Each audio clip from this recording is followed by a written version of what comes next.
আসসালামু আলাইকুম। মধ্যপ্রাচ্যের গুরুত্বপূর্ণ সংবাদে আপনাদের স্বাগতম। শুরুতেই থাকছে শিরোনাম, এরপর বিস্তারিত। সুরক্ষিত ভবনে যেভাবে নিহত হন আয়াতুল্লাহ আলী খামেনি। অর্থাৎ খামেনি হত্যার জবাব ইরান দেবেই বলছেন ইরানের president Masoud Pezeshkian. America Israel নিপাত যাক স্লোগান তেহরানে, রাজপথে লাখো লাখো মানুষের ঢল। এবং সবশেষ থাকছে দখলদার দেশটি ও মার্কিন ঘাঁটিতে নজিরবিহীন আক্রমণের ঘোষণা ইরানের। এতক্ষণ শুনছেন সংবাদ শিরোনাম, এবার জানুন পুরো বিস্তারিত। সুরক্ষিত ভবনে যেভাবে নিহত হন আয়াতুল্লাহ আলী খামেনি। যুক্তরাষ্ট্র ও ইসরায়েলের যৌথ হামলায় ইরানের সর্বোচ্চ নেতা আয়াতুল্লাহ আলী খামেনি নিহত হয়েছেন বলে নিশ্চিত করেছেন দেশটির সংবাদ মাধ্যম।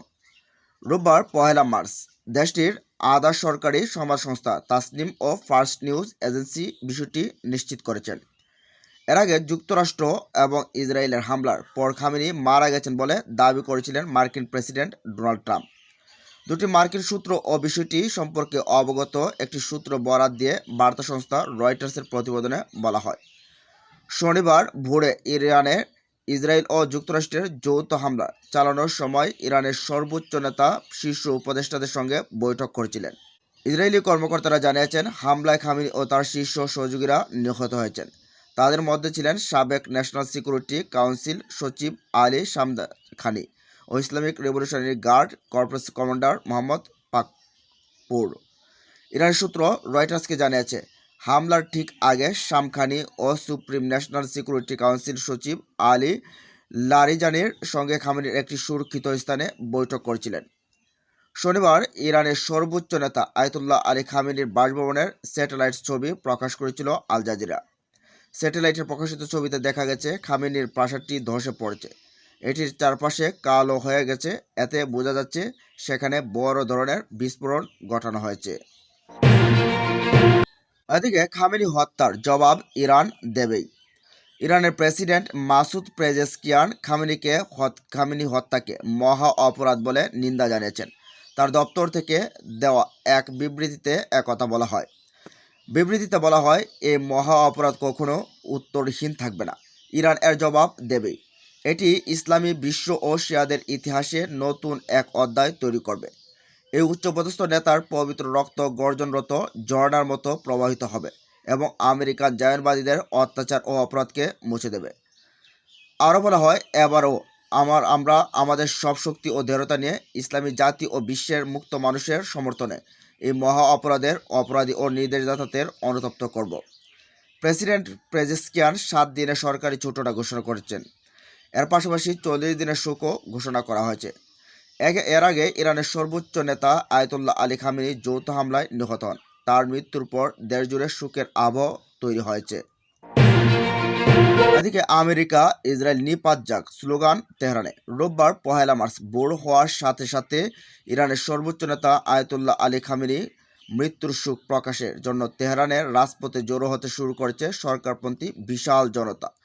ইরানি রাষ্ট্রীয় সংবাদ মাধ্যমের ভিডিও ফুটেজে দেখা গেছে ইরানের রেভলিউশন স্কোয়ার ও তেহরান বিশ্ববিদ্যালয়ের সামনে হাজার হাজার মানুষ ভিড় জমেছে। শোকাতুর জনতাকে ইরানের পতাকা উড়াতে, শোকগাথা গাইতে এবং খামেনির ছবি সংবলিত প্ল্যাকার্ড হাতে মৌন মিছিল করতে দেখা গেছে। দেশটির রাষ্ট্রীয় সম্প্রচার মাধ্যমে আইআরআইবি থেকে প্রাপ্ত ফুটেজে দেখা যায় হজরত ফাতেমা মাসুমেহ মাজার প্রাঙ্গণে উপস্থিত ইরানিরা আমেরিকার নিপাত যাক, ইসরায়েল নিপাত যাক বলে স্লোগান দিচ্ছিলেন। খামেনির প্রয়াণে তেহরান জুড়ে এক থমথমে এবং আবেগঘন পরিবেশ বিরাজ করছে, যেখানে সাধারণ মানুষের পাশাপাশি নিরাপত্তা বাহিনীর ব্যাপক উপস্থিতি লক্ষ্য করা গেছে।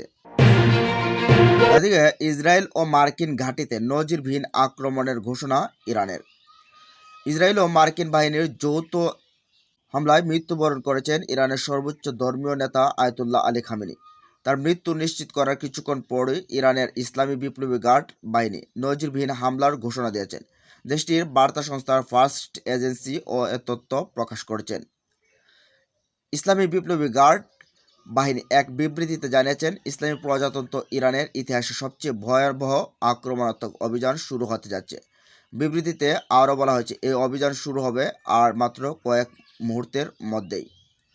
আইআরজিসি জানায় হামলার লক্ষ্য হবে দখলকৃত এলাকা এবং আমেরিকান সন্ত্রাসী ঘাঁটিগুলো অঞ্চল জুড়ে। খামেনিকে হত্যার দাবি শনিবার রাতেই করেছিল দখলদার দেশটি ও যুক্তরাষ্ট্র। ইসরায়েলি প্রধানমন্ত্রী বেনিয়ামিন নেতানিয়াহুর পর ইরানের সর্বোচ্চ ধর্মীয় নেতা আয়াতুল্লাহ আলী খামেনি নিহত হয়েছেন বলে দাবি করেছিলেন যুক্তরাষ্ট্রের প্রেসিডেন্ট ডোনাল্ড ট্রাম্পও। তবে ইরানের পক্ষ থেকে বিষয়টা চূড়ান্ত ঘোষণা আসার অপেক্ষা ছিল। ইরানও সোমবার ভোর নাগাদ নিশ্চিত করেছে যে আয়াতুল্লাহ আলী খামেনি আর বেঁচে নেই। এরপরে এবার দেশটির ইসলামী বিপ্লবী গার্ড বাহিনী ইসরায়েল ও যুক্তরাষ্ট্রের ঘাঁটিতে হামলার ঘোষণা দিল।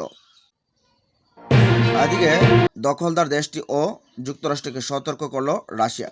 ইরানে চালানো ইসরায়েল ও যুক্তরাষ্ট্রের আগ্রাসনের তীব্র নিন্দা জানিয়েছে রাশিয়া।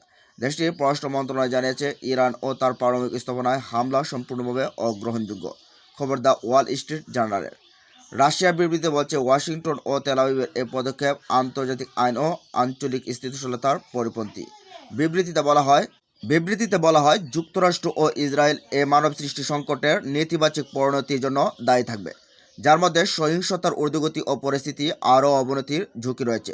এর আগে শনিবার যুক্তরাষ্ট্র ও ইসরায়েলের ইরানে হামলা চালানো তীব্র নিন্দা জানিয়েছে, একে বিপজ্জনক দুঃসাহসিক অভিযান আখ্যা দিয়েছে, যা পুরো অঞ্চলকে ভয়াবহ বিপর্যয়ের দিকে ঠেলে দিতে পারে বলে সতর্ক করেছে। এদিকে ইসরায়েল যুক্তরাষ্ট্রের যৌথ আগ্রাসনে ইরানের সর্বোচ্চ নেতা আয়াতুল্লাহ আলী খামেনি নিহত হয়েছেন, ইরানের সংবাদ মাধ্যম তাসনিম নিউজ ও ফার্স এজেন্সি নিশ্চিত করেছেন। এর আগে ইসরায়েলের প্রধানমন্ত্রী Benjamin Netanyahu supreme leader Ayatollah Ali Khamenei নিহত হয়েছেন বলে দাবি করেছিলেন। যুক্তরাষ্ট্রের প্রেসিডেন্ট ডোনাল্ড ট্রাম্প ও এ দাবি করেছিলেন।